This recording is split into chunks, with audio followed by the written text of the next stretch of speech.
Would you be brave enough to enter these terrifying churches after hearing the countless ghost stories and evil spirits that haunt these abandoned places? During the colonial period, Chapels of Ease was constructed by farmers as a house of worship because their farms were located so far from the churches. This one was built using tabby construction between 1742 and 1747 and served the island farmers who were members of the Parish Church of St. Helena. It was once known as the White Church, as the combination of oyster shells and lime caused the structure to appear to glow white.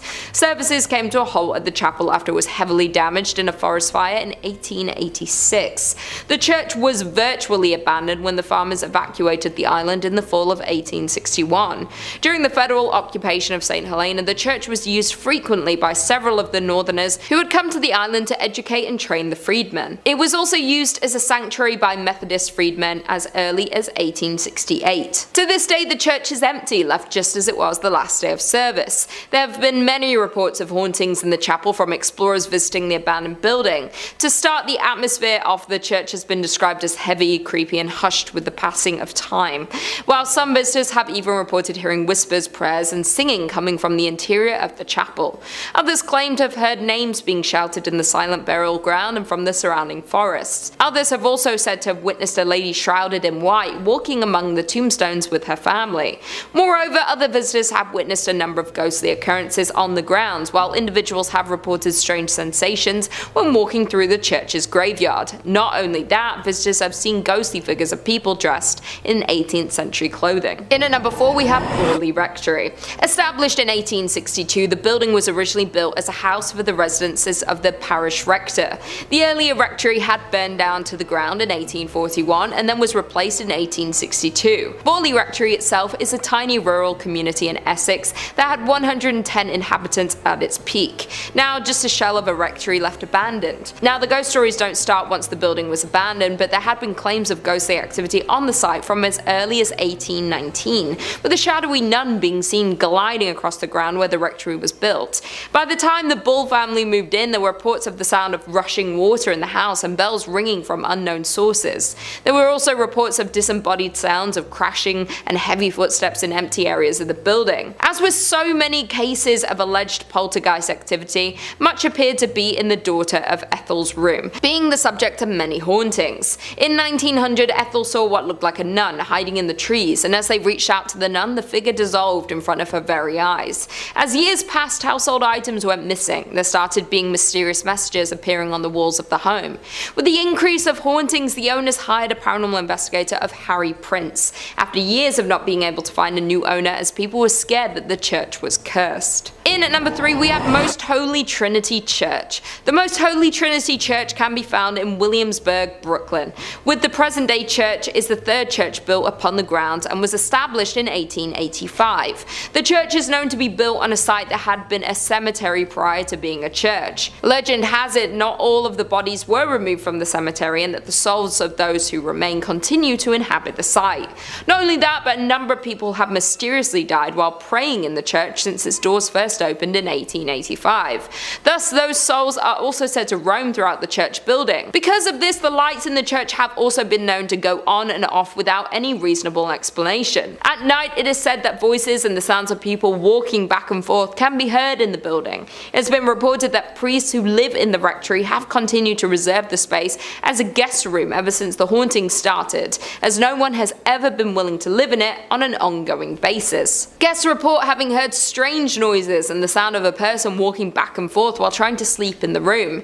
Phantom footsteps have also been heard on the staircases in the buildings, and the dogs who were once kept as pets in the rectory would stare in a trance-like state down the basement stairs, as well as into the dining room when the building got cold. With the number of souls trapped in the building and scary ghost stories throughout the years, it's hard not to believe that this church is cursed by the devil. In at number 2 we have the Abbey of the Black Hag. The Abbey of the Black Hag lies in the centre of the West Limerick in Ireland. It has been a source of paranormal and archaeological intrigue for centuries. It is named after Catherine D. O'Connell and was originally thought to be 13th century due to Vatican records. However, it may be 100 or so years older than this. St. Catherine's Augustinian Abbey was one of the few medieval convents in Ireland during the 1290s. Pope Martin V closed the convent after the locals were terrified of one nun practicing black arts and witchcraft within the abbey, which is known as the Black Hag's cell. Due to the black magic performed on the grounds, it said that it brought bad fortune to the local population. The malevolent abbess was left to live out her days in the damp, deserted abbey. Due to the depraved conditions and her twisted practices, over time her skin blackened to such a degree that it gave rise to the local name for the convent, the Abbey of the Black Hag. While it's said that one ghost that haunts the convent is the Countess of Desmond, who was buried alive under the church's altar. Sightings of her menacing ghostly figure prompted an investigation of her grave, while visitors say you can hear her screams and scratching the stone to escape in the early mornings throughout the ruins of the abandoned church. And finally, in at number 1 we have St. Louis Cathedral. The cathedral located on Jackson Square, St. Louis Cathedral is actually the 4th cathedral built upon its current location. The cathedral is the oldest continually operating cathedral in America. The 2 buildings which used to house the congregation of St. Louis's cathedral were destroyed by unfortunate events. The first building used as the cathedral was lost to a hurricane in 1722, just 4 years after the city's official founding. The cathedral, which replaced the earliest structure, then burned to the ground in New Orleans' Good Friday fire in 1788. The third itinerary of St. Louis's cathedral was built in 1794, but by mid-1800s the congregation decided that they wished to enlarge their parish church. Thus the 4th version of St. Louis Cathedral went up in the 1850s. Perhaps the most famous ghost associated with the St. Louis Cathedral is that of Père Antoine. Père was a Spanish Capuchin friar at St. Louis Cathedral. He arrived in New Orleans in 1774 and was named pastor. His generosity and kindness to the people of New Orleans made him very popular. He was well liked by all of New Orleans. His death on January 19, 1829 was met with a somber and mourning city. He was laid to rest inside the St. Louis Cathedral 3 days after his death. Since his death in 1829, the ghost of Père Antoine had been seen in St. Louis Cathedral by an untold number of people. His ghost is easily recognized as there is a portrait of him inside of the cathedral. It seems as though the ghost of Père Antoine especially likes to show himself around the holiday seasons. Commonly, the ghost of Père Antoine is seen near the altar and on the balconies. Interestingly, the ghost has been seen in other areas of the city as well, especially in the alley next to the cathedral. In addition to that, the ghost of Pierre, there are other famous ghosts associated with St. Louis Cathedral. Some of the ghosts which are said to haunt St. Louis Cathedral, like that of Père Dagobert, who became pastor of St. Louis Cathedral in 1745. On quiet evenings after worship, people have seen the ghost of Dagobert walking the aisles of the cathedral, his head down to the ground, walking silently in sandals. Number 5. St. Mary the Virgin Church. Columbkille, England. I gotta say, that sounds like it's a fake place, like where Sir Topham Hatt lives. Well, not only is it real, but it's home to a bone-chilling haunted church, St. Mary the Virgin Church. Now, St. Mary was built in 1350 outside the main settlement of totally real place Columbkille. Traditionally, churches are built facing the east. I didn't know that. It's so it can align with the sun rising, which in Christianity is associated with heaven and the Messiah. Churches have their altars facing east so you pray in that holy direction. Well, St. Mary's just had to be a little different, and this church is facing the west, facing away from God. And it's why some people believe the church is hosted to evil spirits, as facing west means they've shunned God and opened their doors to the devil. Paranormal investigators have strongly suspected the church as being host to satanic rituals. As the church fell into disuse, it became a popular spot for vandals, and if you believe the legends, black magic. In 1963, a local couple saw 2 people wandering around holding a human skull, which definitely I think would cause you to look twice. The people told the couple that they had found the skull in St. Mary's, where it had been jammed into a wall. When the couple went to investigate, they found on the floor a breastbone, pelvis, and leg bones, all laid out in a pattern used for black mass. Pretty spooky. Scattered cockerel feathers and tracings of 2 crosses filled in red were found inside the church as well. And as if that wasn't slightly unnerving enough, they also found that 6 graves of women in particular had been tampered with as well. All signs seem to be pointing towards some dark rituals happening at St. Mary's Church. Common sightings at the St. Mary's Church range from smaller scale things like strange screeching during the night or hearing the bell going off despite being long abandoned, and the more threatening reports seeing seeing tall, dark figures wandering the ruins of the church, perhaps getting themselves ready for another ritual, or perhaps they've been contacted by a ritual and are arriving. Only thing I know is I won't be checking out the midnight mass there anytime soon. And if you're interested in way more scary stories of all manners, cryptids, conspiracies, churches, hauntings, aliens, we've got a little bit of everything at Top 5 Scary. So click on through, find something to get cozy with, and subscribe, and make sure you hit that bell so you catch all of our videos as they drop. But do all that stuff at the end of this one, okay? Because we got way more haunted churches for you coming right up. Number 4. Our next entry on the list today is going to be the Aquia Episcopal Church. And if you haven't said that, try saying that 10 times fast. I dare you. Located in picturesque Stafford, Virginia. The church has 200 years of history to it, which means it's also got approximately 200 years worth of ghost stories to study. When the church was first built way back when in the 18th century, it was stained by an unfortunate tragedy. You see, the surrounding areas were exhausted by war and the lack of resources, food, and money, and as such, brigands would take to the dark country roads to attack innocents during the night for whatever they had on them. Well, one young woman was hiding from a gang of highwaymen and marauders and sought out the church as a safe haven. Unfortunately, the bandits eventually caught up with her and she met an untimely end. Now, these men were never caught for their crime, and her body was not found for hundreds of years, left there to rot and decompose. And many believe that because of this, her spirit is tied to the church. And there have been several reports of hauntings ever since the discovery of those accursed bones. Visitors mention hearing footsteps frantically scattered around at night. These footsteps break into a run, but if you go searching, you'll never be able to find anyone attached to them. Voices can be heard in the room where she was attacked, some saying it sounds like a call for help or a painful scream of a struggle. Some go so far as to say they saw a transparent apparition of the woman in the church's windows or on the balcony. One story comes to us from a custodian who worked the graveyard shift there in the 1990s, claiming that he saw a ghostly woman's face floating above the graces, and says that he saw her smiling at him through the balcony windows before she vanished. One last one on this church. In the 1990s, to celebrate the bicentennial anniversary, the church sent out an invitation to a group of Civil War reenactors to fight a mock battle on its ground. During the night, one of the reenactors was complaining that there was a red and orange light that was flickering the entire night during the church that prevented him from sleeping. The man explained this to the father of the church, and the father explained back that there was no electricity in the vestry, and that the light must have been the spirit confused by why the Civil War had started up again. Imagine, you're a ghost, you're already out of time, and then you look outside and you see guys from your time? My little ghostly sense of the world would be so thrown off. I would have to buy a new ghost calendar. Number 3. Monaster Nagayal the Duff, or Abbey of the Black Hag if you don't got all that time. Wow, you see that? You see what that church is called in that little chyron below me right now? I'm just supposed to pronounce that with my lips? Okay, it's also called the Abbey of the Black Hag, and that's what we're going with. We're not calling it that other thing.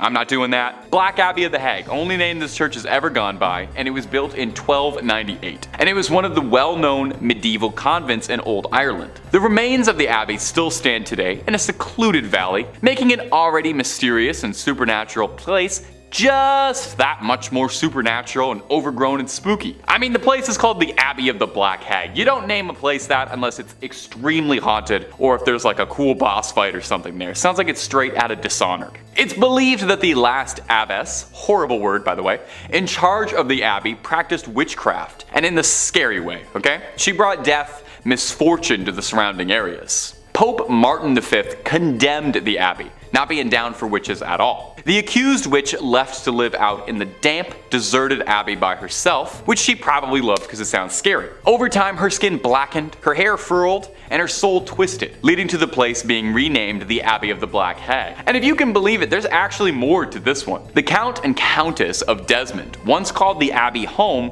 when attempting to flee their attackers, where the Countess was fatally struck by an arrow and buried by her husband. But it wouldn't be the end of the Countess, because sightings of a ghostly figure around the ruins of the abbey were common, meaning someone eventually went to dig up that grave, finding worn out finger bones, meaning she was still alive when she was buried.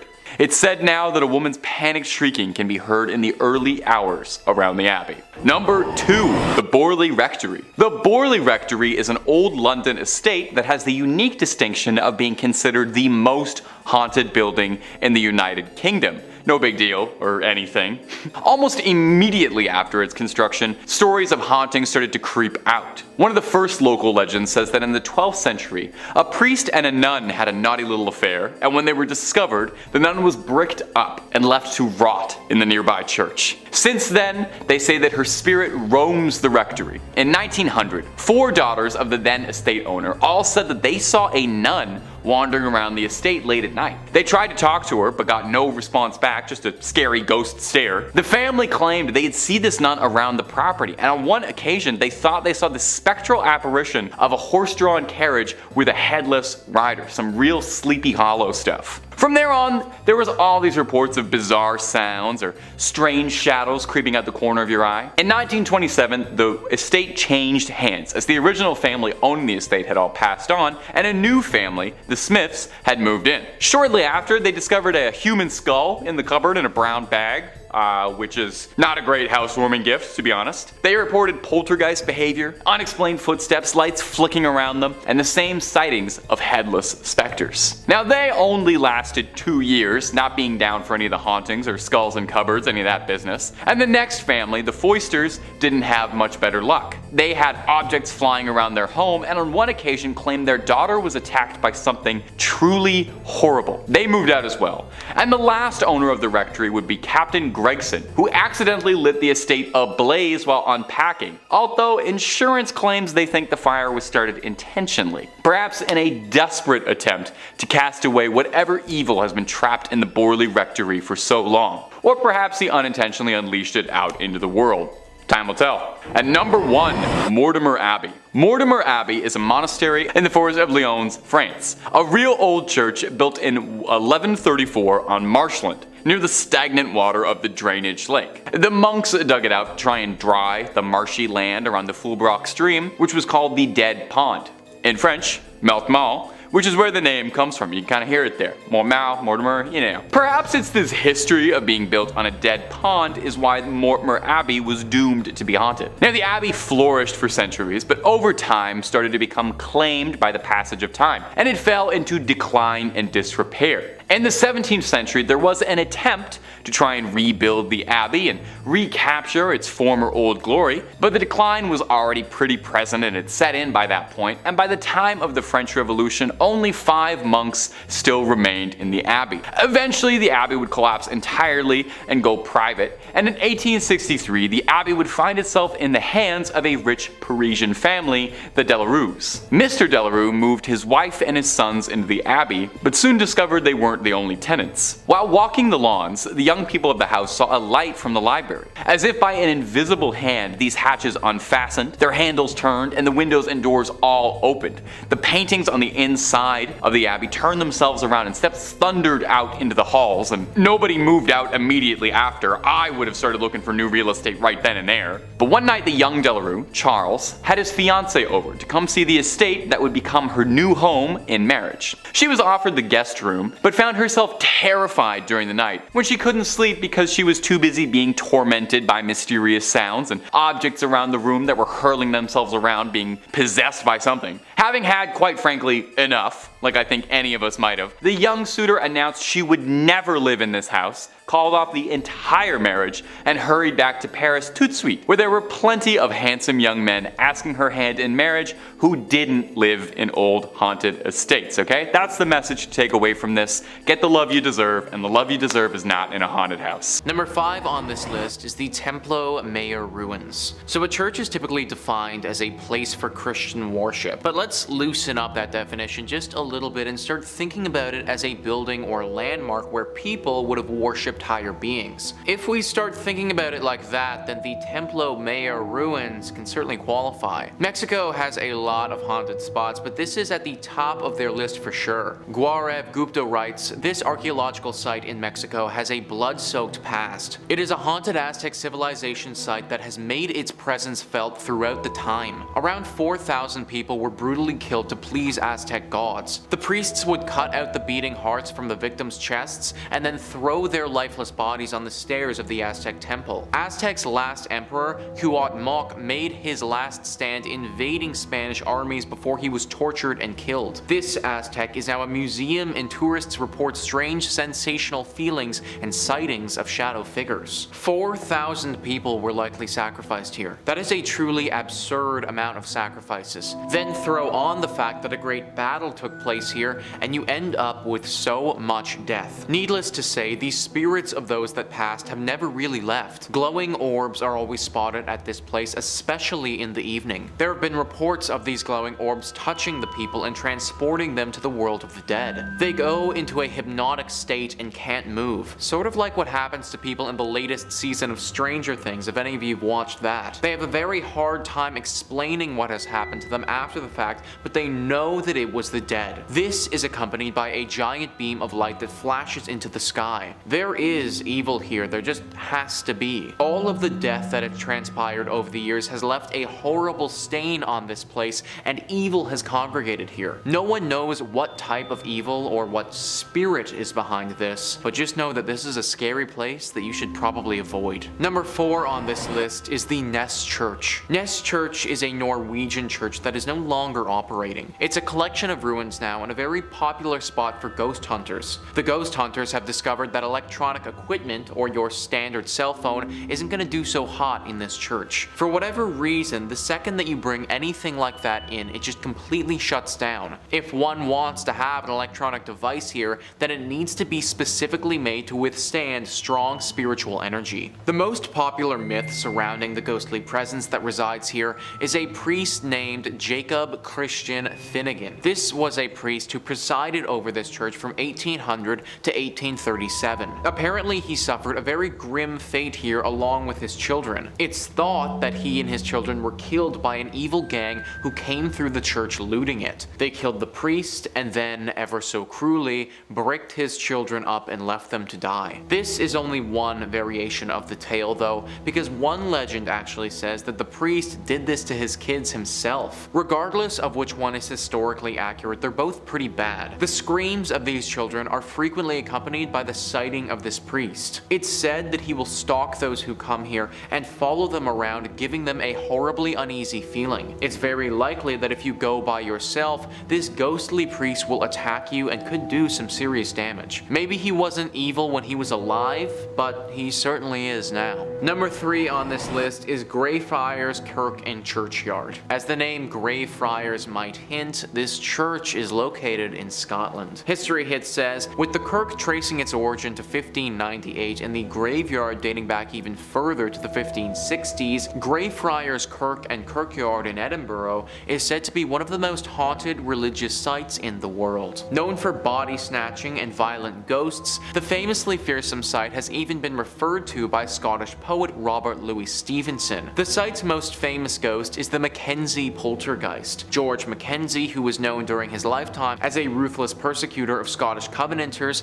a Presbyterian movement in the 17th century. His spirit was reportedly released in 1999 when a homeless man looking for somewhere to sleep broke into his final resting place, the Black Mausoleum. Next to this mausoleum is the former Covenanters prison, which housed some 1,200 members of a failed anti-government revolution in 1679. Only 257 prisoners came out alive, with the remaining dead said to haunt the churchyard. The negative energy that surrounds this church is said to be so strong that it's attracted some pretty powerful beings. The devil is the one being that people associate with this place. Some believe that this church is actually a secret lair for the devil, that these other demonic spirits are working to keep us away from this place so the devil can fulfill his evil agenda. If this is the case, then I think that we should do as the devil wants and leave it alone. Number 2 on this list is Borley Rectory. Built in 1863 in England, this is one of the most famous haunted churches in the world. We can thank the personalities of Ed and Lorraine Warren for bringing bringing it into the spotlight, as they had quite the experience at this church back in the day. The horror stories began back in 1929. A journalist named V.C. Wall was a photographer in the woods nearby the rectory taking pictures one evening when they saw something very strange. From the outside, the rectory looked like it had a light on, but if you walked inside, it was all dark. Wall also saw the ghost of a nun that evening walking around the graveyard looking as eerie as you may expect. After they told people about this story, some ghost hunters came forward and provided an explanation. Back in the 1300s, there was a monastery here. At this monastery, a monk had a relationship with a nun. This was found out and resulted in deadly punishment for both people. The nun got it particularly bad though, because she was bricked up alive in the convent walls and left there to die. The 1929 story was the big one that kicked everything off, but after this happened, other stories started emerging. Stories about this land before the rectory was even built. Apparently this area of land was always haunted and dealing with ghostly presences. Strange rapping sounds, bells ringing,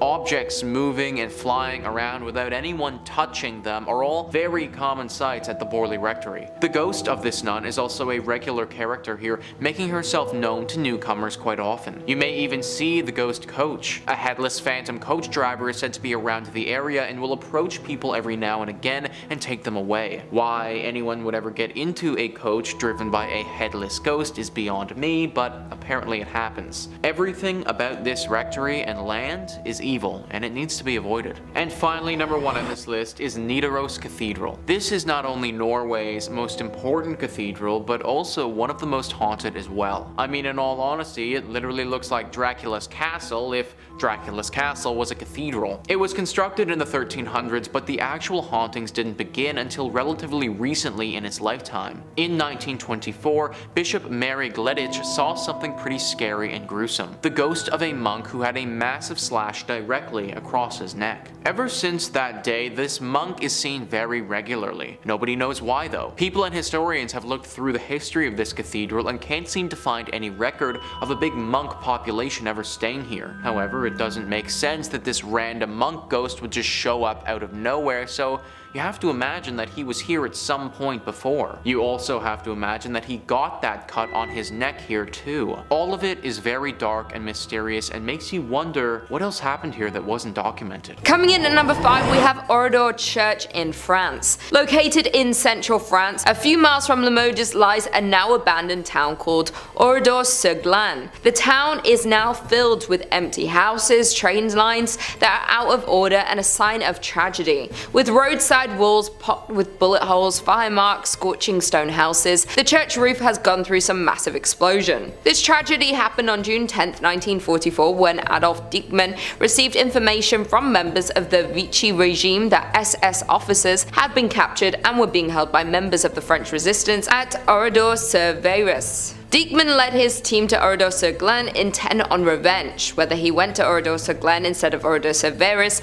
on purpose, or whether he mixed up the two towns because of the similarity in their names, is something we will never know. The men of the village were quickly rounded up, then herded into a variety of surrounding barns and garages, as the women and children were confined to the local church. Then a gas explosion was placed in the church and lit aflame. There was only a handful to survive the tragic accident that happened at the church of this town. With all the lives lost in the church and surrounding town of that night, it is said to be haunted by many spirits. As some witnesses report, as they stand at the church's windows at night, they see the dark spirits of the people who lost their lives walking through the ruined village's deserted streets. At the state, they often smell the aroma of burning wood and flesh as it lingers over this abandoned village. Until recently, the new residents would leave gifts along the border of the village of the martyred as a peace offering for the spirits that still haunt the church. In the end, we will never actually know the reason behind the attack upon the Oradour Church on June 10, 1944, though some think there was an evil entity or spirit upon the church that coerced the attack to happen.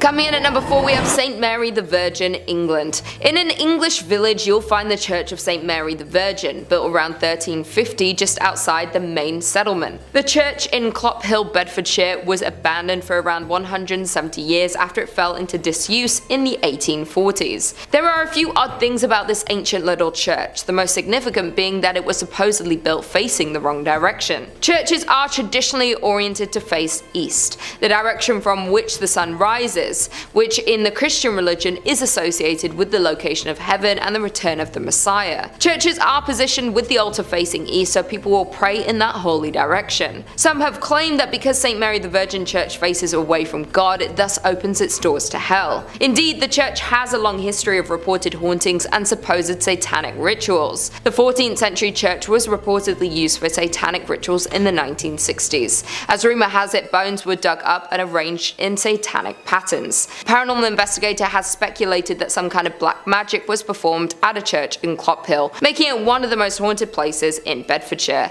The investigator explained that there's definitely something strange going on at the church, and this personal view is that it's down to black magic practices held there. He explains that he has also had many people confess the terrifying experience that they've had with the church. One filmmaker told the investigator that he saw a dark shape that was extremely tall coming towards him. The filmmaker and his colleague ran when he felt something grab his arm, even though he couldn't see anything. Once police arrived to the scene, instead of laughing the claim off, they congested that they've spent a lot of time guarding the abandoned site, as many people experienced the same thing. Over the years, many people have reported seeing strange things near the church, from mysterious hooded monks to tall dark figures. In at number 3 we have Egg Hill Church, Spring Hills, Pennsylvania. Considered one of the most haunted churches known to man, we have Egg Hill Church in Spring Hill, Pennsylvania. The church was built in 1860 and was out of use by the 1920s. The most well-known story about Egg Hill Church is of the great number of people that supposedly lost their lives. This occurred at the turn of the century in the 1800s, when the pastor at the time ended the life of his whole congregation by poison and kept them in the nearby woods. Other stories say that the pastor only ended the life of the people of the parish. He reportedly would end their lives one by one under the mysterious circumstances and got away with it, until the day that he would be discovered, where he would end his own life in the church. Some who have been to the church say they have seen drawings of pentagrams and goats appear on the walls and ceilings, written by some unknown entity. Others say that from outside the church you can hear strange noises coming from the inside when the church is locked up and supposedly empty. Some claim the sounds are similar to children's voices. Therefore, there is no doubt that this haunted church has the potential to be cursed by the devil. In at number 2 we have Aquia Episcopal Church in Virginia. This church is said to be one of the most haunted churches in Virginia. Legend says that the church and the church graveyard, which has graves dating back to 1738, are both home to paranormal activity that has taken place for over 200 years. Even the early years of the church being opened were marked with tragedy. In the mid-18th century, a woman was hiding from a group of men within the church's walls and lost her life. Even more upsetting was the fact that she was not discovered until years later, when the church reopened after the Revolutionary War. No one knows exactly the details of the loss, yet there have been several claims of paranormal activity since. Her hair just as blonde as the day she lost her life. At that time, the church had lost funding due to the Revolutionary War, and that might have been the reason why no one discovered her body until later. Moreover, it's been said that blood stains from the murder remained on the floorboards for nearly 100 years, till it was replaced altogether with concrete. Many ghost stories worked their way through the community after the skeleton was discovered. Many parishioners refused to set foot in the church after dark. In the 1900s, people decided to seek evidence of hauntings for themselves. Many returned with chilling tales of having encountered an unfriendly presence. Built before the Civil War, this church is reportedly visited by the ghost of a soldier killed during the conflict. The most haunted part of the building is the church tower. Others claim that the reason for the haunting involves a young woman who was murdered there. The eerie lights and unexplained sounds are reason enough to stay away after dark. Even today, there is plenty of paranormal activity associated with the church grounds. Many visitors have reported hearing footsteps running through the graveyard, accompanied by the sound of a violent struggle. Others claim to see the figure of a young golden-haired woman peering from the balcony window. With all the tragedies and loss of lives that happen within the walls of this church, not to mention the paranormal activity, it's safe to assume that there is some evil spirits and energy cursing the church. And finally, in at number 1 we have St. Columbkille, Ontario. Dating back to 1855,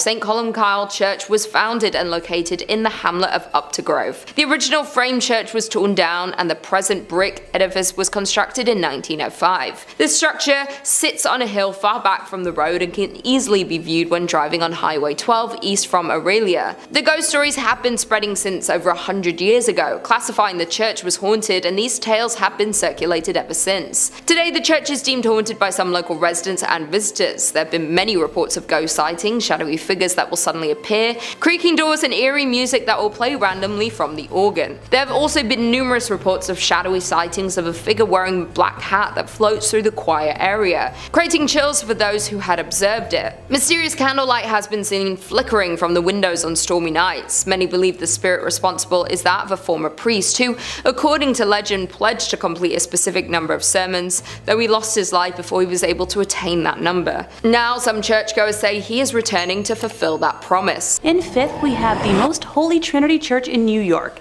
built sometime between 1882 and 1885 on land that previously served as a graveyard until 1853.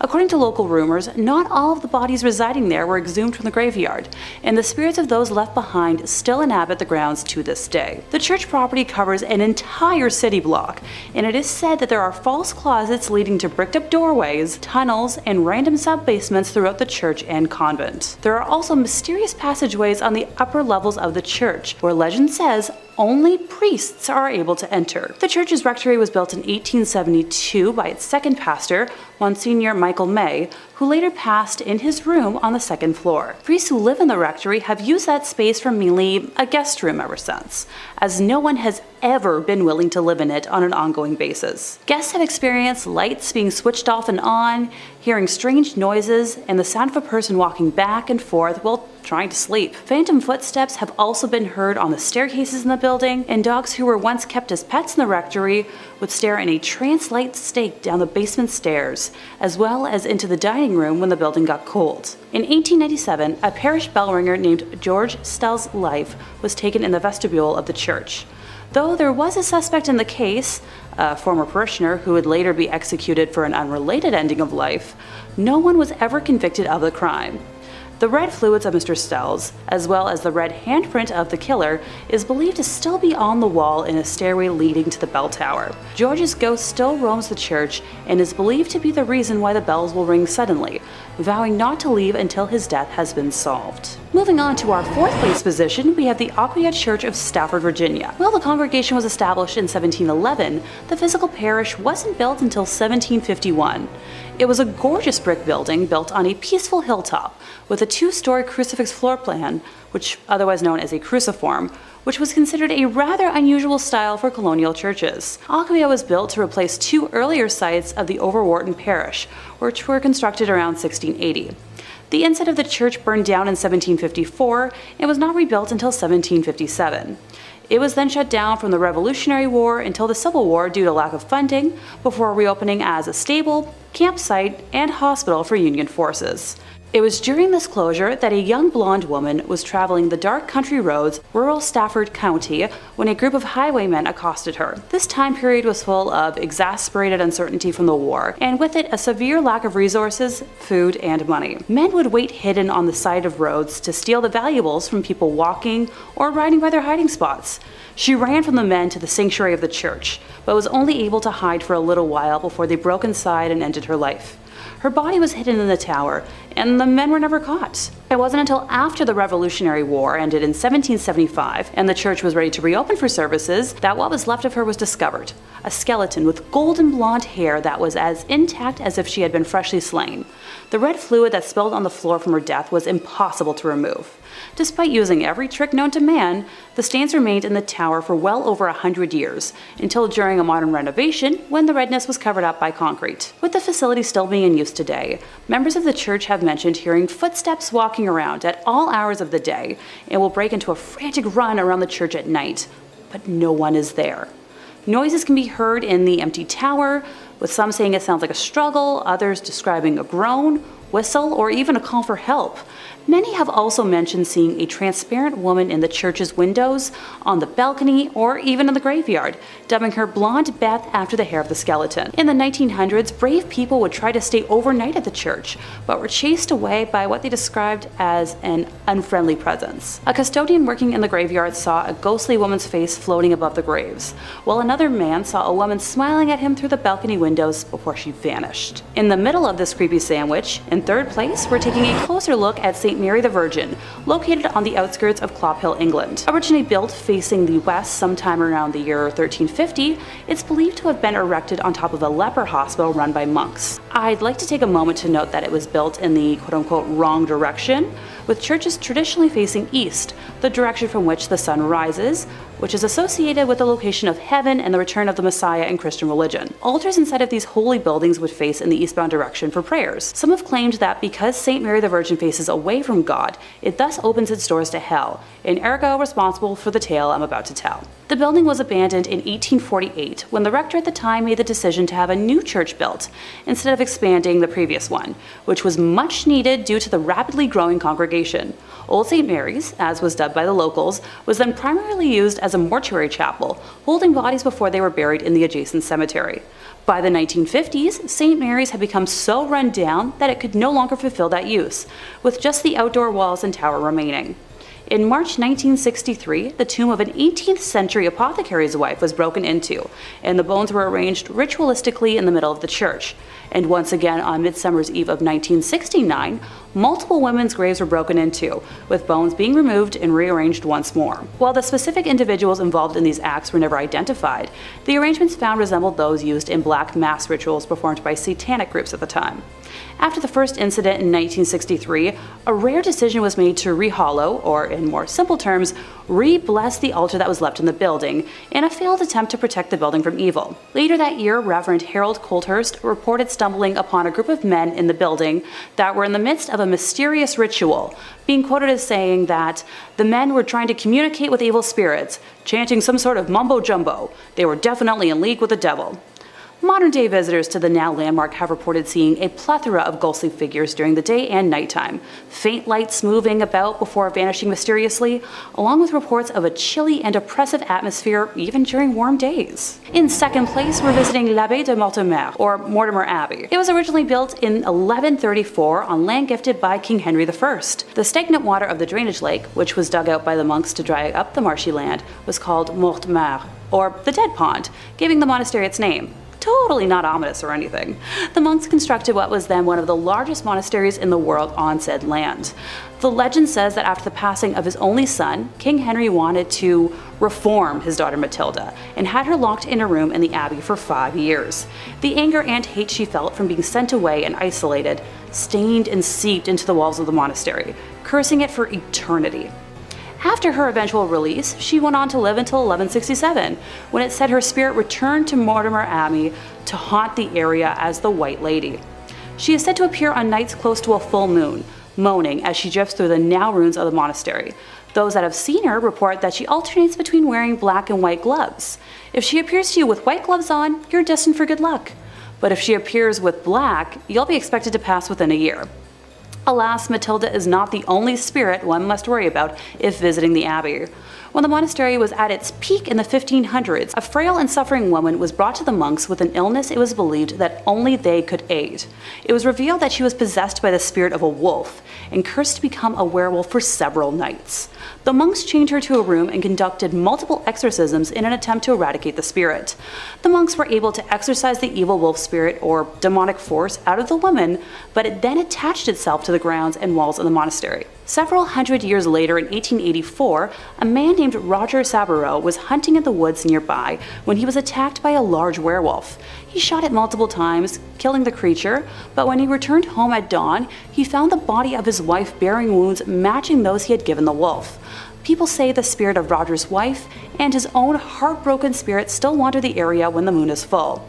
The abbey was exorcised by the church in 1921, but still remains haunted to this day. And coming in first place, we have the Abbey of the Black Hag, locally known as Monasterngallagduff. Please don't curse me for my pronunciation. St. Catherine's Abbey, or simply as Old Abbey. It's located roughly 2 miles east of the village of Shanagolden, in the townland of Old Abbey. Gee, can you tell where it got its name? One of the earliest recorded nunneries in Ireland, with its first official record being around 1298, it was built on land donated by John Fitzthomas, and has the typical layout for abbeys of its time, with a dining hall, cells, isolated meditation areas, and other rooms still able to be identified amongst the ruins today. During the 15th century, there was a major battle for supremacy in the area between the Earl Fitzgerald and the prestigious Butler family, of which the Earldom of Ormond belonged. It got to such an extent that the local bishop was known to pray for peace between the families at masses. During one of the nightly attacks, Earl Fitzgerald attempted to get his wife to safety, but as he was pulling her onto his horse, an arrow pierced her thigh, shattering the bone and spraying red bodily fluids. As he rode on, the Countess appeared to have succumbed to her injury, leading the Earl to seek sanctuary at St. Catherine's. The heartbroken man was certain his wife had passed, so he swiftly buried her beneath the altar and continued elsewhere to find safety. As the night went on, the nuns and residents began to hear hair-raising screams and made the decision to rebury the Countess in hopes of bringing her peace.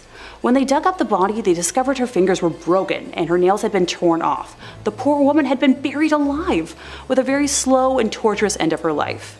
To this day, it is believed that the Countess has been unable to find peace and continues to scream in anguish, waiting for her husband to save her from a fate truly worse than death. Moving slightly ahead in time, we come to the Black Nun herself. Described as one in the order that wasn't content with being humble, helping others over herself, and the servitude to God, she instead craved power. The hag had her own cell, where she worshipped Satan and performed black magic, becoming a slave to the occult. This was the highest form of blasphemy in the church, and the other nuns in the order fled the abbey, while the hag remained in her now house of darkness.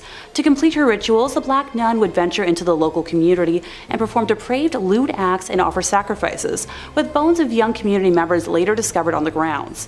In modern times, visitors have reported seeing the dark, shadowy figure of a nun wandering, the feeling of being constantly watched, and a disembodied hand reaching towards them. It has been reported that flashlights cannot function in the nun's cell, and modern batteries drain too quickly to have any sort of rational explanation. Number 5 on this list is Hallstatt Karner. Hallstatt Karner is one weird church, man, let me tell you. I'm all about unique and cool decorations, but human body parts? Kind of where I draw the line, guys. Discovery.com says many bone churches and ossuaries are decorated with femurs and pelvises, but at Hallstatt Karner, the skulls themselves are decorated. More than 600 of the skulls on display in this Benhaus, also known as Bone House in English, bear their former owners' names, professions, and the date of their death. Many are also adorned with decorative garlands and flowers. But perhaps what makes this bone church stand out the most is the fact that the most recent remains to be interred here belong to a woman who passed away in 1983 after having requested the Benhaus as her final resting place. What's more, she might not be the last because the church is still open to receiving similar requests. So yeah, the dark secret here is that there is literal bones still being added. 1983 is really not that long ago when you think about it, and like the article suggests, that's probably not the last person to have been thrown into this array of skeletons. I guess it isn't, but it feels like this should be illegal or something. At the very least, it's just super weird. Like, why is a bunch of dead bodies and bones and stuff bringing anyone closer to God? Isn't the whole point of church to connect with your spiritual side? Not get grossed out by a bunch of dead people who you might have even known at one point. The church is located in Austria and has got to be one of the scariest churches in that country for sure. Unless you want your bones to be added to some religious display, I would stay away from this place. Number 4 on this list is the St. Louis Cathedral, a beautiful church like many on this list, which is riddled with spirits. List first says, like the city it serves, the St. Louis Cathedral in New Orleans is a font of strange myths and legends. Originally built by the city's French rulers, the modern cathedral wasn't completed until the 1850s. According to lore, the ghosts of the old structure came along for the ride. One of the cathedral's better known ghosts, Père Dagobert, was an 18th century priest. Dagobert was renowned for his kindness, especially his willingness to treat the poor and terminally ill. During the 1760s, several members of his congregation decided to revolt against the city's new Spanish rulers. The mainly French and Creole rebels successfully pushed the initial Spanish force out of the city, but a larger force later managed to claim New Orleans for the Spanish king. Infuriated by the earlier rebellion, Irish-Spanish governor Alejandro O'Reilly decided to not only execute the rebels, but also leave their rotting bodies on the doorstep of the St. Louis Cathedral. As a devout Catholic, Dagobert could not stand by while Catholic bodies were so roughly treated. After failing to get O'Reilly's permission to properly bury the bodies, Dagobert led a funeral procession down to St. Peter's Cemetery and placed the slain men in unmarked graves. Dagobert's successor, a Spanish priest named Pierre Antoine, is also said to haunt the cathedral. More intriguingly, Antoine's friend, voodoo priestess Mary Laveau, who often prayed at the church during her lifetime, is also considered to be one of the many spirits inside the cathedral. So we got voodoo priestesses, unmarked haunted graves, multiple spirits of bodies that were buried improperly. This church is just one big mess. Many people think that there are also a bunch of other secrets that this place has that we don't know about. Like this was a spot for a secret society hundreds of years ago who performed some very questionable rituals, and that's why this place is as haunted as it is. Whatever really happened here, we know it was dark and we know that it left its mark. Number 3 on this list is Egg Hill Church. This church was home to one of the worst tragedies a church has ever been host to. I've never been a real churchgoer myself, but from my understanding, love, life, spirituality, all of this is supposed to be in the air when you go, and the whole reason for doing so. Death and hate and violence, that's all supposed to be left at the door. Pennsylvania's Egg Hill Church didn't quite do that. Instead, they invited death into the church on one particular Halloween night. Many years ago, the whole community gathered into the church on Halloween. The priest passed around bread and wine as is customary, but this bread and wine was a little off. In fact, it was very off. So off that everyone who had it died. It was poisoned. It's unknown whether the town had collectively decided to end their lives together that night or if this was all the priest's doing, but either way, tens to hundreds of people's bodies lay lifeless on the ground when it was all said and done. Now, what are we left with? Well, the ghosts of all of these people, obviously. Even worse than that, the spirit of this evil priest still lingers here too, and apparently, he isn't done with the living. He's said to be very dangerous and wants to drag visitors down with him and take their life. This whole story is pretty much as dark as you can get, and it's no wonder the place is totally messed up today. Number 2 on this list is St. Nicholas Church. Hey, it's me.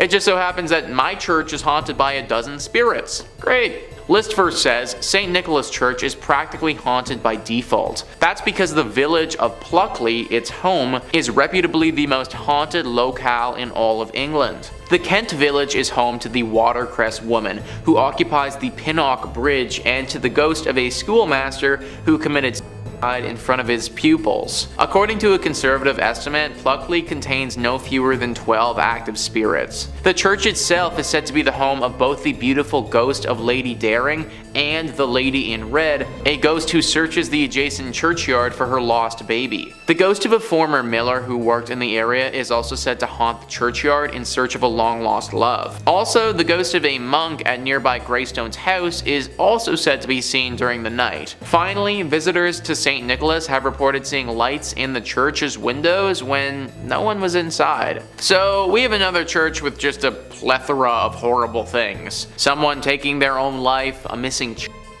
a man who has lost his loved one. My question is, why did all of this happen at this one church? Like, what really caused all of this to transpire in the first place? Are we just supposed to believe that it's all coincidence, or is there actually something more afoot here? I think that's the real secret, and sadly, I don't know if we're ever going to be able to find the true answer. And finally, number 1 on this list is St. Andres on the Red. Just that name alone, on the Red. Like, of course this place had to have some dark secrets. List first says St. Andrews on the Red, completed in 1849, is located in the town of Selkirk, which is more or less a suburb of Winnipeg. It's the oldest stone church in Western Canada, and it may be the region's most haunted thanks to the spirits of former plague victims. Other apparitions are said to populate the church's graveyard. Eyewitnesses have reported seeing a ghostly man clad in black and a mysterious woman in white. Also, a disembodied pair of red eyes have startled the visitors in the past, while a ghost car has been noted not far from the church's main entrance. If you're thinking about visiting the church or graveyard, be wary. Those who've claimed to have seen the various apparitions also reported having terrible nightmares the following nights. Most of these nightmares apparently involved the gates of the cemetery, which rattle even though no hands are seen shaking them. Some people can't shake these nightmares either. The occasional individual will have these persist for months or even years. I'm sure that the architecture and natural beauty is nice and all, but I'm not trying to risk nightmares for a year to see it. I do wonder what happened to those gates though. Is it some weird thing with the wind that's causing it, or is it what people suggest, some type of ghostly intervention? I tend to think some sort of spirit has to be involved, considering the thing with the nightmares happens as well, but you gotta wonder who. Sometimes I really do think that being a paranormal investigator would be awesome, because you could get to the bottom of these things, but then again, that's a pretty unforgiving profession. Coming in at 5, St. Paul's Episcopal Church, Key West, Florida. St. Paul's Church is the 4th church structure built by St. Paul's between the 1800s and early 1900s. And though it may look bright and new, this is because the church has been rebuilt numerous, and I mean numerous times. The original church, made of coral rock, was completed in 1839. However, it was destroyed during the Havana hurricane in 1846 and was rebuilt in 1848. Once again though, the church was destroyed when the Great Fire of Key West struck in 1886. However, by some good fortune, the rectory survived unscathed, and the rebuilding once again began on the 3rd structure, ending in 1887. However, disaster struck once again though in 1909 when the church was destroyed by a powerful hurricane. This time though, the parish hall survived, as well as the rectory. The church was once again rebuilt, and construction was completed in 1919. However, during all of these rebuilds, it was discovered that the site was once a Seminole burial ground, with the land being previously owned by the Fleming family before the church was built, and the land was only granted after the widow was assured her husband's remains that were interred on the land would not be disturbed. However, this is where it gets spooky. Legend has it that the promise was broken, and the widow's husband, John William Charles Fleming, was removed from the site. Spookier still, according to some locals, his ghost still wanders the site. Other apparitions have been reported as well in the graveyard, one being a ghostly group of children who were killed in a fire set by a jealous deacon who was taking revenge on his unfaithful wife. Yeah, yikes.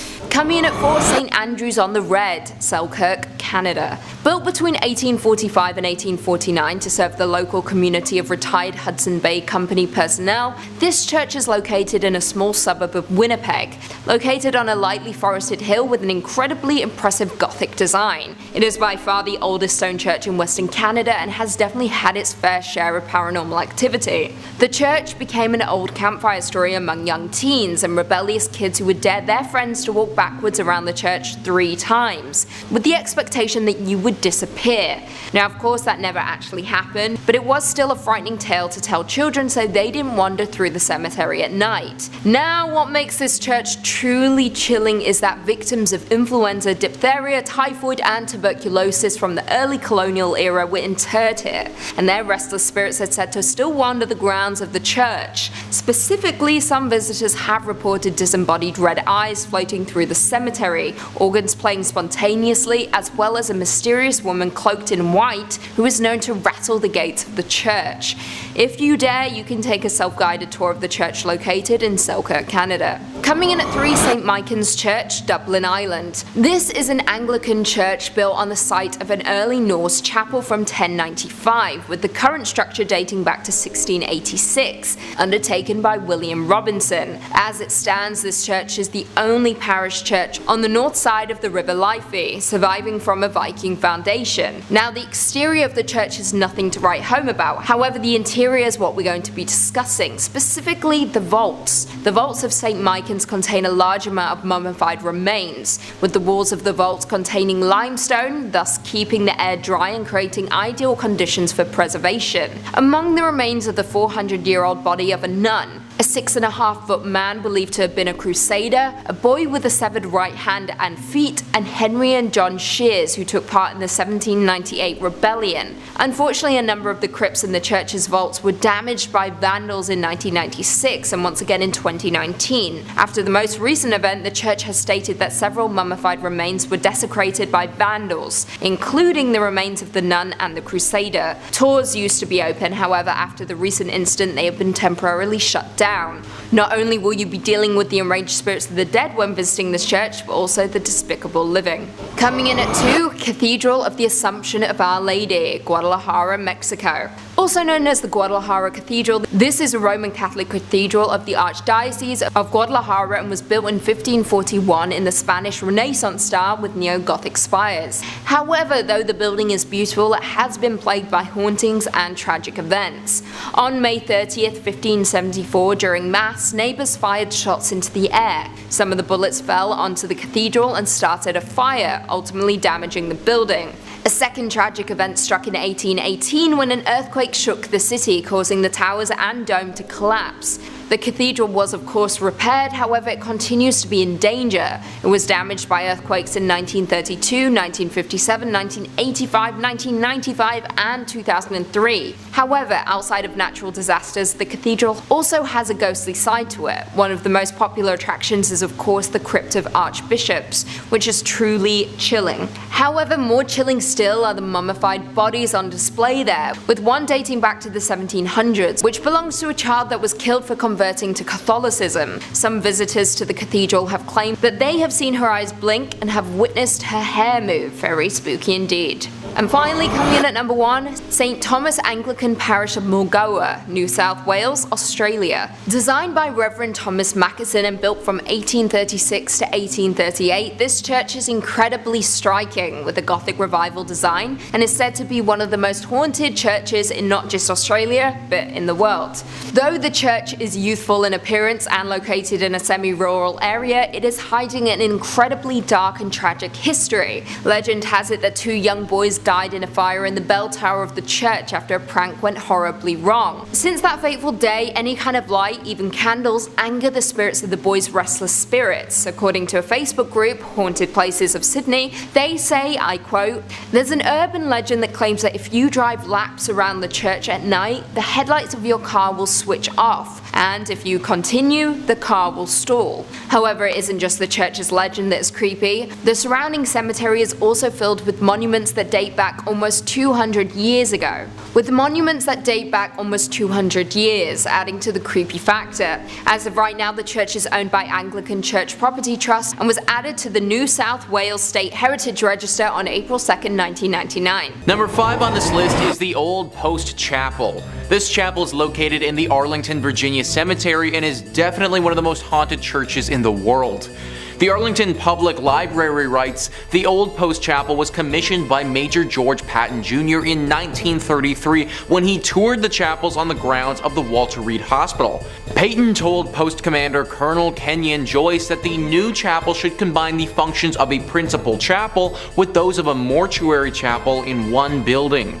Workers broke ground in February 1934 and the chapel was officially dedicated on April 21st, 1935, where it was known for its attractive spire and intricate stained glass windows.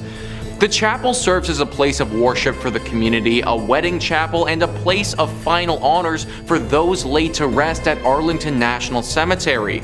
Many fallen service members have lain in wait in the Old Post Chapel for their final trip, and it's allowed family members to grieve in private. So it's unsurprising that many active duty service members have reported hearing disembodied voices and footsteps in the chapel when they've been there alone. Locked doors have unlocked themselves and opened on their own. Canine units patrolling with service people will refuse to go into the building and bark at the door, especially at night. And visitors describe a young grief-stricken woman dressed in white who waits for her sweetheart. Rumors are that she threw herself from the bell tower, which remains locked to this day. So what really sticks out to me there, guys, about that excerpt is the canine units. Dogs not wanting to go into this place because they're scared. You ever notice how animals can get skittish when a big storm is coming or something like that? well, they sense these things and they pick up on stuff that humans just don't. I personally imagine that they probably have a similar ability with spiritual presences or anything of that nature. Also, considering how many people have been laid to rest here, it's no wonder why this place would be as haunted as people are claiming it to be. If you're going, then definitely pray before entering, but don't be scared to just avoid it altogether either. Number 4 on this list is the Abbaye de Mortemer. This abbey was a whole thriving community at one point, but now it's a total ruin of its former self.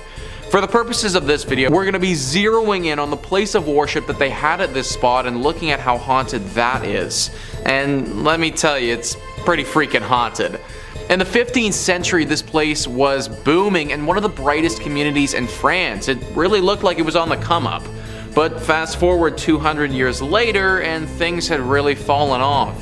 Greed had taken over and the men who were in charge were far more interested in their personal gain than the growth of this place. People started leaving and things started to wear and tear with time. Eventually there got to a point where there were only a handful of monks still there living under the leaky roof of this abbey. Well, in 1790 they met a very grim and sick fate. This was the time of the French Revolution and religion was very much out of favor. A group of revolutionists swept through the area and believing that the monks had some sort of treasure hidden here, they took them into the cellar and they killed them. The manner to which these men died was brutal.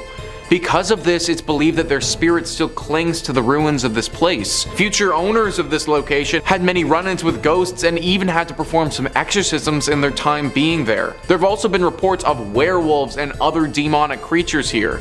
The monks are by far the most spotted poltergeists though. The crazy thing is that apparently they aren't that evil. One would think that after their life was so ruthlessly stripped away from them that they would harbor some anger, but apparently they don't. If you do make it out here, then I recommend you pray not only as a form of safety, but also as a sign of respect for the souls of the monks who still live here. Number 3 on this list is the Aquia Episcopal Church. Heading back to Virginia with this one, this church is located in a place called Stafford. The church itself is rather beautiful and looks super unsuspecting. Some of the other churches on this list and our previous part just gave me the vibe that something was up, but this one doesn't. The outside and the inside make you feel homey and very safe. Problem is, this isn't the case. Only in your state writes, one of the most famous mysteries associated with the church is that of the golden-haired skeleton. No one knew about the death of the woman who was murdered inside Aquia until her skeleton was later discovered in the Beftrey, and her hair was later discovered in the Belfry. And her hair was still intact, just as blonde as the day she died. At the time, the church had lost funding due to the Revolutionary War, and that might have been the reason why no one discovered her body until later. The event seems equally tragic and mysterious. It's been said that bloodstains from the murder remained on the floorboard for nearly 100 years until it was replaced altogether with concrete.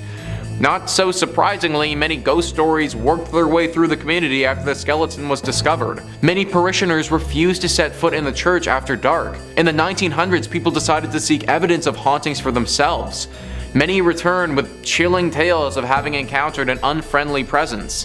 Even today, there's plenty of paranormal activity associated with the church grounds. Many visitors have reported hearing footsteps running through the graveyard accompanied by the sound of a violent struggle. Others claim to see the figure of a young golden-haired woman peering from the balcony window. So clearly this church has got a pretty dark history to it. It's said that the skeleton that was found was of a woman who was murdered by some men prior to the Revolutionary War. The church then closed for the war and reopened after it, so her body would have been stuck here decomposing for probably decades. It's no wonder that her soul hung on to this place and refused to let go. It's honestly really very sad if you ask me, because from all the reports that I read, her ghost isn't evil, it's just a lonely one. It's clear by the way she holds herself that she doesn't want to be stuck in this purgatory place, she just is. Similar to our monks, you should pray as a sign of respect before entering this church if you do ever go. Number 2 on this list is the Borley Rectory. This is sometimes referred to as the most haunted place in all of England, so it definitely deserves a spot on our list. The rectory, which for those who don't know is a Church of England, was built in 1863. For a bit over 50 years, nothing out of the ordinary or spectacular happened here. It was just a normal rectory. The horror stories didn't take place until 1929. A journalist named V.C. Wall was with a photographer in the woods nearby the rectory taking pictures one evening when they saw the weirdest thing. Apparently from the outside, the rectory looked as if it had a light on within it, but the second that you walked inside, that light disappeared. This phenomenon baffled both of the men, and they thought that something paranormal might be happening. Wall also reportedly said that he saw a nun that evening, or what looked to be the ghost of a nun, walking in the garden. After they told people about this story, some ghost hunters came forward and provided an explanation. Back in the 1300s, there was a monastery here. At this monastery, a monk had a relationship with a nun. This was found out and resulted in deadly punishment for both people. The nun got it particularly bad though, because she was bricked up alive in the convent walls and left there to die. The story from V.C. Wall brought this place to the public's attention, but apparently ghost stories have been told here from long before as well. Sightings of paranormal creatures have been seen and talked about dating back before the rectory was even built on this land. Clearly this whole area is just inherently cursed, and this rectory just happens to be built on it. Strange rapping sounds, bells ringing, objects moving and flying around without anybody touching them. These are all very common sightings at the Borley Rectory. The ghost of this nun is also a regular character here, making herself known to newcomers quite often. If you happen to get really lucky, then you may also see a ghost coach with 2 horses and a headless coachman. Maybe lucky is kind of the wrong word to use here, but this sighting is a lot rarer and doesn't come out to everybody. Either way, the Borley Rectory is way too haunted and should probably just be avoided at all costs. And finally, number 1 on this list is St. Paul's Episcopal Church. This church and the grounds that it resides on is haunted by a number of different ghouls. It's located in the Florida Keys and has seen many a tragedy in its days. Whether it be a hurricane, a great fire, or other natural disasters, this church has pretty much been through it all. Ghosts and Gravestones writes, "The most well-known haunt of St. Paul's Church Cemetery is that of a man in 19th century attire who appears as a flimsy white vapor. Many believe that it's the spirit of Fleming himself who seems upset. Is it because his gravesite was disturbed so many times throughout the years by all the reconstructions? Nobody knows for sure, but his apparition has startled many. Another spirit that seems to roam the graveyard is a sea captain who appears to take great pleasure in frightening visitors. And beware of the ghost of a man who was legendary for driving the pirates out of Key West. His spirit is angry and ready to taunt, and those who've encountered his apparition say that even on a day when the weather is calm, violent winds come rushing through a tree that sits right next to his grave." John Fleming, the ghost that they talk about there, was the initial owner of this land and died on the property. His wife donated said land to be used for the church, but apparently her husband's spirit never left. The story behind the sea captain is unknown. Why he's come here or what happened to him is all a mystery. One thing is for sure though, he is a very dangerous ghost, and many visitors have reported being assaulted and terrified by him. This is definitely one of those churches that I would again avoid altogether, but if you do go, then make sure you say a prayer before entering. Number 5 on this list is Rosslyn Chapel. Rosslyn Chapel is located in Scotland and is arguably the most haunted church in that country. This chapel has a ton of ghostly legends surrounding it that lead to the lore of its hauntings. The Rosslyn Chapel actually writes themselves. In July 2006, a group of actors were rehearsing in the chapel for a play they were about to do at the Edinburgh Festival. One said that he saw a fairy-like figure in the grounds of the building. Another was locking up the chapel at the end of the rehearsal. As he was doing so, heard the voice of a child in the crypt. Obviously he didn't want to lock the child in overnight, so he went down to the crypt to get the child, but found that there was no one there. Another tale says that the ghost of a white lady haunts Rosslyn Chapel. Legend has it that she is a girl from the St. Clair family who was bewitched by an evil spell and sleeps in an enchanted chamber. Here she is waiting to be rescued by a knight. Once rescued, the spell upon her will be broken and the knight will be granted great treasures. And yet another tale is of a phantom dog which roams the grounds around the chapel, and on stormy nights its ghostly barking can be heard. We got a fairy, we got a child, we got spells, we got a dog. This chapel has everything that a paranormal lover could ever want. They also didn't mention in that article about the ghosts of the monks that supposedly lived there. This used to be an area where a bunch of monks would meet while they were alive, and it seems as if their ghosts have never left. And the crazy part about all of this is that nobody knows why this church is as haunted as it is. Most places that are tied to spirits have some sort of horror story to go along with them, but there really isn't anything here at all. I suppose it's possible that this church just happened to be built on an area where tons of spiritual energy has gathered. Hit me in the comments down below what you guys think happened to this place to get it like this, cause I'm honestly stumped. Number 4 on this list is the Ness Church. This church is located in Norway and is no longer functioning. It's actually a collection of ruins now and a very popular spot for ghost hunters. The ghosts here are very interesting and unique. It seems as if they have a strong connection to electronic devices, because whenever anyone brings an electronic device to this place, it will immediately stop working and start flashing uncontrollably. If one wants to have an electronic device here, then it needs to be specifically made to withstand strong spiritual energy. The most popular myth surrounding the ghostly presence that resides here is of a priest named Jacob Christian Finnegan. This was a priest who presided over this church from 1800 to 1837. Apparently he suffered a very grim fate here along with his children. People believe that at some point a gang of thieves came to this place and murdered him. Along with his death, they took his children and bricked them up in the church, leaving them there before ransacking the place and taking any valuables. An even darker version of the legend says that the priest did this to his children himself and then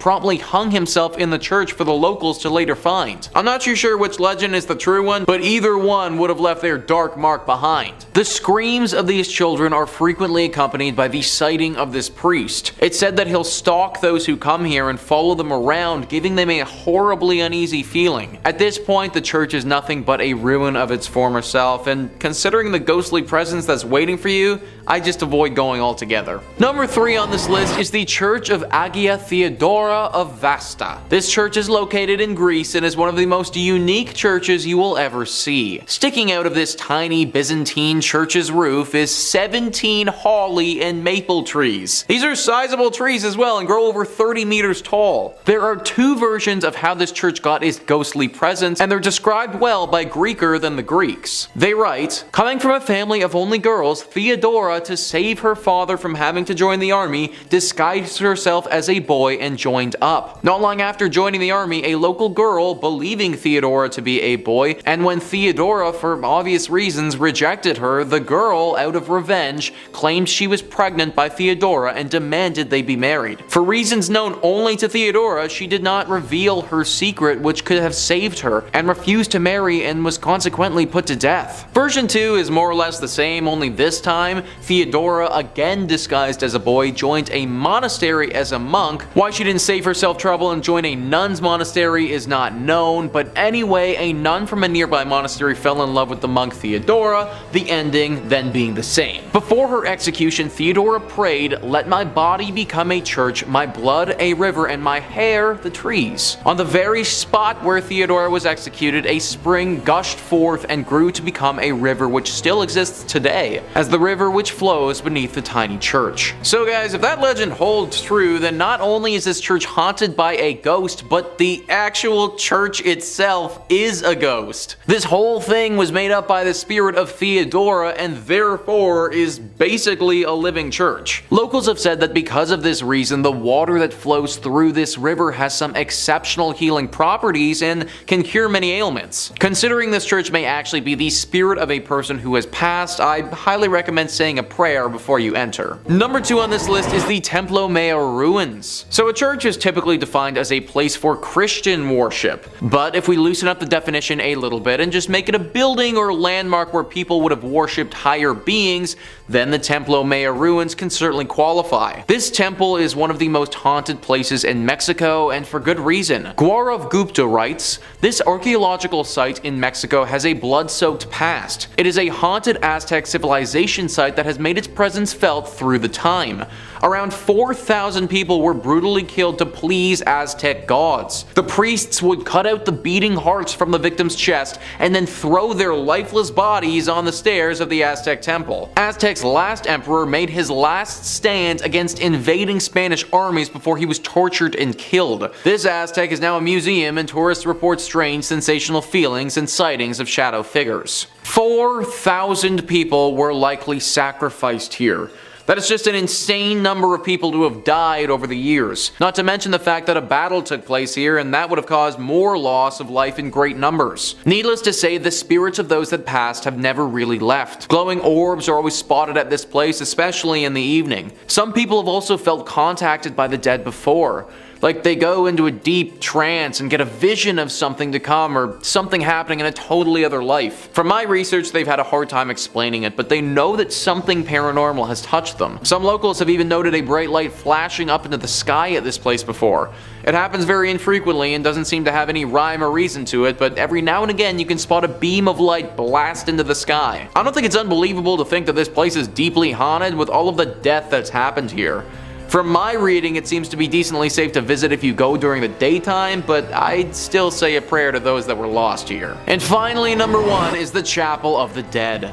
This one is really interesting because it's actually a crypt underneath a big church. The Chapel of the Dead, or the Capuchin Crypt, is located in Italy, and it's underneath the Santa Maria della Concenzo dei Cappuccini Church. This church is located in Rome and was built in the 1600s. The church itself wouldn't be haunted if it wasn't for the 3,700 skeletal remains that are found underneath it. Yeah, that's right folks, this Chapel of the Dead has a bunch of dead in it. The remains of these dead are everywhere along the walls and represent different rooms of this underground chapel. There are 6 different rooms that comprise this chapel, and they are as follows: Crypt of the Resurrection, the Mass Chapel, Crypt of the Skulls, Crypt of the Pelvises, Crypt of the Leg Bones and Thigh Bones, and Crypt of the 3 Skeletons. Crypt of the Pelvises, guys, that's an actual thing. I feel like I don't need to go into detail about what sort of remains hang along the walls in that room, but yeah, that's an actual thing. And listen to what Wikipedia writes about the last room, the Crypt of the 3 Skeletons. The center skeleton is enclosed in an oval, the symbol of life coming to birth. In its right hand it holds a scythe, symbol of death, which cuts down everyone like grass in a field, while its left hand holds the scales, symbolizing the good and evil deeds weighed by God when he judges the human soul. A placard in 5 languages declares. Obviously, with all this being said, this place is deeply haunted. It sounds like something straight out of an Indiana Jones movie, and from what locals have said, it definitely could be. Severe bad luck can befall those that enter into this chapel, and it seems to be totally random. I could enter it and be like 100% fine, but you could enter it and just have horrible things happen to you for years. It's a really interesting place to read about, but definitely not the sort of place I'd recommend visiting. Number 5 on this list is the Lady of Guadalupe Church. This church is located in New Orleans and is known to the locals as being one of the most haunted spots in the whole city. This location hasn't always acted as a place of worship, but for a long time was a chapel that you really didn't want to end up at. That's because for the longest time it was actually called the Old Mortuary Church.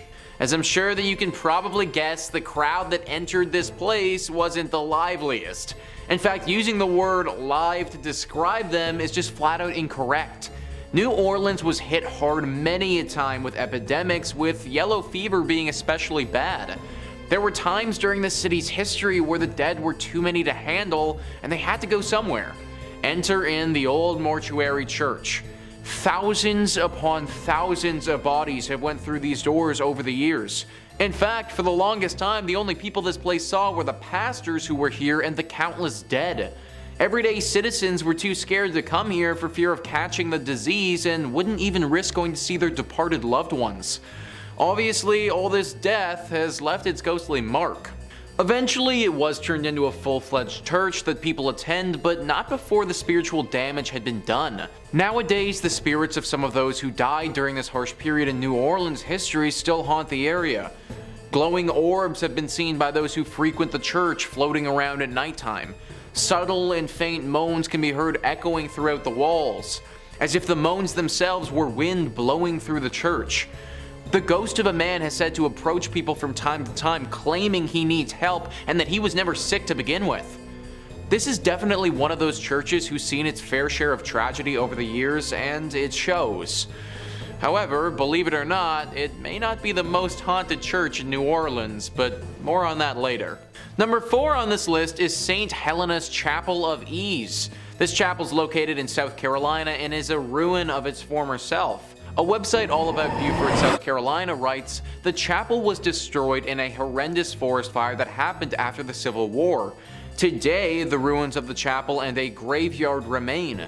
The vault still remains out of order to this very day. The planters left St. Helena with the arrival of Union forces in 1861, and the church never regained its stature.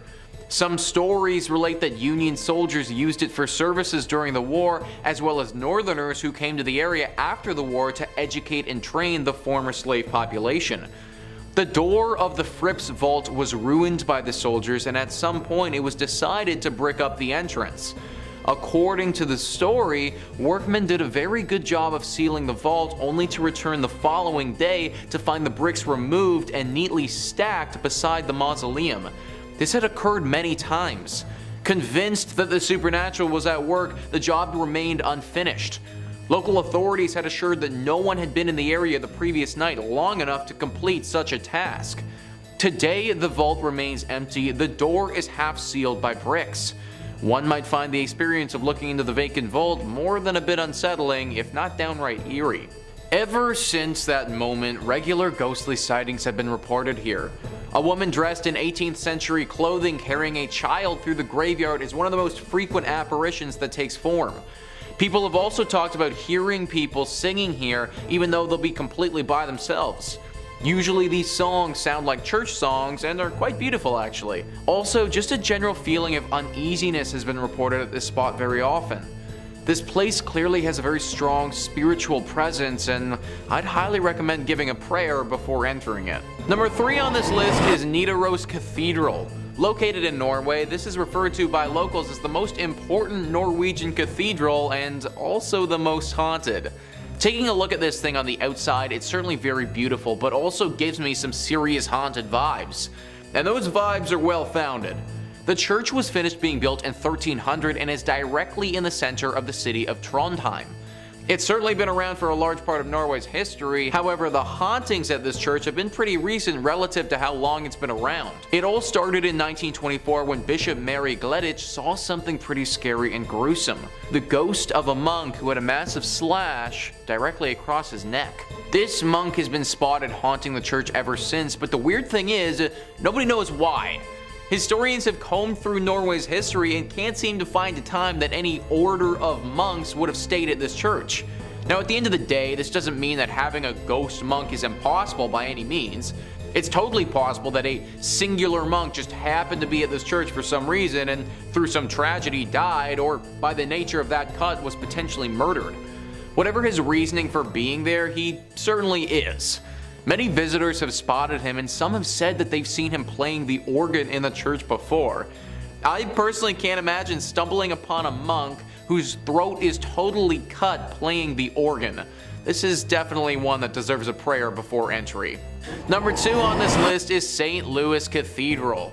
So we already talked about the Lady of Guadalupe Church, but the only reason that church even exists is because of the St. Louis Church. Also located in New Orleans and arguably more haunted than the previous one. This church is interesting because one could argue that it's been around a lot longer than the other New Orleans one, but that also isn't necessarily true. That's because this is actually the 4th church to go up on this spot. 3 previous times the church that was here has suffered serious damage that caused it to get replaced. One was from a hurricane that swept through the entire area and totally knocked the church to the ground. One was by a raging fire, and one was simply by wear and tear of being around for so many years. It was during one of the times that this place was in disrepair that other church was built. Along with these incidents, it should also be noted that the church used to be used to bury some of New Orleans' prominent figures.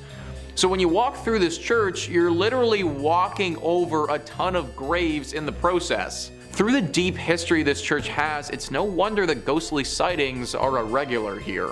Perhaps the most famous ghost associated with St. Louis Cathedral is that of Père Antoine. Père was a Spanish Capuchin friar at the St. Louis Cathedral. He arrived in New Orleans in 1774 and was named pastor. His generosity and kindness to the people of New Orleans made him very popular. He was well liked by all of New Orleans. His death on January 19, 1829 was met with a somber and mourning city. He was laid to rest inside the St. Louis Cathedral 3 days after his death. Since his death in 1829, the ghost of Père Antoine has been seen in St. Louis Cathedral by an untold number of people. His ghost is easily recognized as there's a portrait of him inside the cathedral. It seems as if the ghost of Père Antoine especially likes to show himself around the holiday seasons. Commonly, the ghost of Père Antoine is seen near the altar and on the balconies. So guys, what I just read is from an article written by Ghost City Tours describing how serious this haunting is at this church. Apparently Père Antoine isn't the only ghost either, but people have reported seeing the ghost of another pastor and some other apparitions of what looks to be people from the 1700s. Clearly something about a New Orleans church is very attractive to the paranormal. And finally, number 1 on this list is the Abbey of the Black Hag. This church would be a tad bit difficult to pray before entering because there isn't too much left to enter. It's located in Ireland and is a ruin of its former self. The story starts many hundreds of years ago when this place was referred to as St. Catherine's Augustine Abbey. This place was established in 1298 and was pretty great right up until the last abbess took over. It's said that this woman practiced witchcraft here and brought great evil to the others that lived here and those nearby. Pope Martin V caught wind of this and ordered the immediate closure of this place. Everybody left except for the witch. She stayed here completely by herself, practicing magic all day and all night.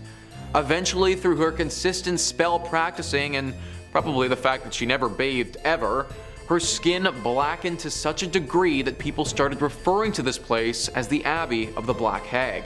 Apparently this witch still resides here to this day, and the locals fear going here and risking her wrath. Tales have been told of livestock going missing, weird symbols appearing in the ground, and even the occasional child wandering into this area never to be heard from again. I feel like praying before you go to a place like this might not actually help that much. In fact, I'd just try avoiding it altogether if I was you. Number 5 on this list is the Borobudur Temple. Borobudur Temple is located in Indonesia and is frankly extremely beautiful. It's located on the island of Java and is one of the biggest Buddhist temples in the entire world. It truly looks like something from a legend or from something directly out of an Indiana Jones movie. Now, it was built many hundreds of years ago between 780 AD and 840 AD during the Selandria dynasty. There's a lot of lore that surrounds this temple and a ton of mystery. Located in a very remote location, it kind of got forgotten about for several hundred years. Then in 1970, it was almost rediscovered by UNESCO, and it was decided that they would try and rejuvenate it to its former glory. Now, during the process of rediscovering this beauty, they also rediscovered the darker side of this place, which has people believing at least at one point the devil may have been hiding here. Gruesome visuals etched into the interior of this temple depicting some just horrible things. Torture, beheadings, displays of sheer violence that I can't get into detail on YouTube about. Some awful drawings showing what would have gone down here at one point in history. Also, along with these acts of violence, some drawings that seem to point to the presence of the devil. Drawings looking at potential rituals that would have been performed in honor of this devil. People worshipping the devil and praising him, all of that. Nowadays, it's pretty understood that this place no longer hides the devil. But for several hundred years, it's very possible this could have been a bit of a stronghold for either the devil or another evil spirit. Number 4 on this list is the Chernobyl Church. Now, I imagine a lot of you have heard about Chernobyl before, the devastating accident that went down in Ukraine back in 1986. If you aren't familiar, then basically a huge nuclear power plant exploded, which caused the worst nuclear accident the world has ever seen. It killed 31 people right off the bat, and then several more over the years from radioactive poisoning. That area where the blast occurred has been closed off to the public, and rightfully so. It's literally still radioactive to this day, and if people were to go into the 20-mile radius that's closed and then proceeded to stay there for an extended period of time, they would certainly feel the negative effects of doing so. All of this has left for a very creepy abandoned city vibe that looks like something straight out of the apocalypse. Most of the buildings here are horribly worn down and starting to fall apart. After all, it's been over 30 years and no one has looked after them at all. Which is why it's very strange to see the church in this village still in perfect condition. Recently, somebody entered into the radiation zone and went into this church. They were shocked to see that the church itself on the inside was still in perfect form. Even though everything around it has been hit hard with decay, this building still remains how it was. Why? Well, the person taking these photos didn't know, and they didn't stay too long to find out. Apparently, after entering, it wasn't long before they started to feel a very ominous presence. Something deep and dark and sinister lurking here, not wanting to be found. As if entering the church woke whatever this thing was from its slumber, and it wasn't ready to be woken. This individual got out of there as fast as possible and didn't want to investigate further, but it got me thinking that this church might be hiding the devil. A horrible accident occurs where tons of people perish. The whole city gets abandoned and no one can come into this area for over 30 years. And this one flimsy little church is still totally intact and looking pristine. It seems a little bit too suspicious for me. If this is the case and this church is hiding the devil, then we can take it a bit further too. Now the real question comes out about how the Chernobyl accident really went down. Maybe the devil, or whatever demonic creatures living in this church, had some role to play. Number 3 on this list is Greyfriars Kirk and Churchyard. This church is located in Edinburgh in Scotland. History Hit says, with the Kirk tracing its origin to 1598 and the graveyard dating back even further to the 1560s, Greyfriars Kirk and Churchyard in Edinburgh is said to be one of the most haunted religious sites in the world. Known for body snatching and violent ghosts, the famously fearsome site has even been referred to by Scottish poet Robert Louis Stevenson. The site's most famous ghost is Mackenzie poltergeist George Mackenzie, who is known during his lifetime as a ruthless persecutor of Scottish Covenanters, a Presbyterian movement in the 17th century. His spirit was reportedly released in 1999 when a homeless man looking for somewhere to sleep broke into his final resting place, the Black Mausoleum. Next to this mausoleum is the former Covenanters prison, which housed some 1,200 members of a failed anti-government revolution in 1679. Only 257 prisoners came out alive, with the remaining dead sent to haunt the churchyard. This church is haunted by so much negative energy that people around the area believe it's actually attracted the devil. Basically, all of this evil has gotten the devil's attention, and it's possible that one of those evil spirits that's hiding out is the devil in disguise. It's also believed that the devil may have released all of these demonic spirits to keep people away from this place, as he's doing something sinister.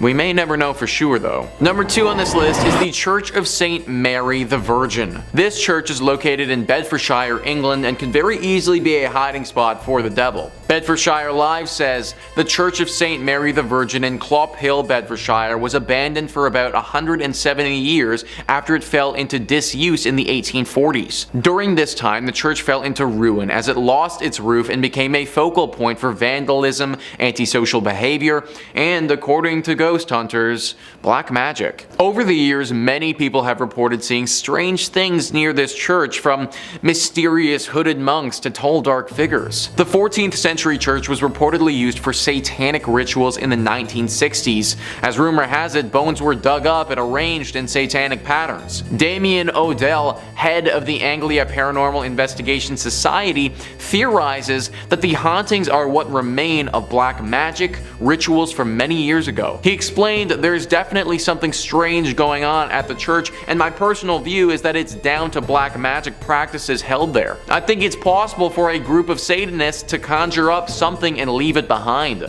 A sort of guardian or elemental. He added, if this is the case, it certainly does its job because it frightens the living daylight out of people. Other theories speculate that it's haunted because it's facing the wrong way. Churches traditionally face east, the direction from which the sun rises, which is associated with the location of heaven. However, because St. Mary the Virgin faces away from God, it's said to have opened up its doors to hell. Many locals have thought that this church is the literal church of the devil because of all the sightings and the fact that it's facing towards hell rather than where it should be facing. Even if it isn't the devil that is here, it's clear that there is some sort of demonic presence for sure. Personally, I would avoid this church at all costs if I was you. And finally, number 1 on this list is Egg Hill Church. Egg Hill Church is one of the creepiest and scariest churches on this list, and it's for good reason. The church is located in Pennsylvania and has seen a horrifying atrocity committed there in the past. Before I even get into the tragedy that went down here, let's just take a look at this place and how creepy it is. It's this small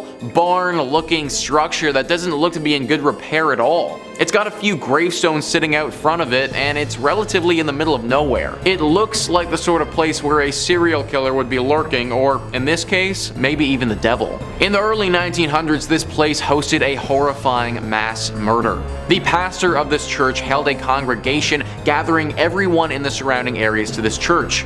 When they were all inside, he chained the door shut and murdered everyone. He wasn't just interested in his visitors though, because right after he was done with that, he took his own life as well. This was obviously a major shock to the community when it happened, but even to this day, it's left people baffled. The pastor apparently never showed this sick and sadistic nature in his character before, and this act of terror came out of thin air.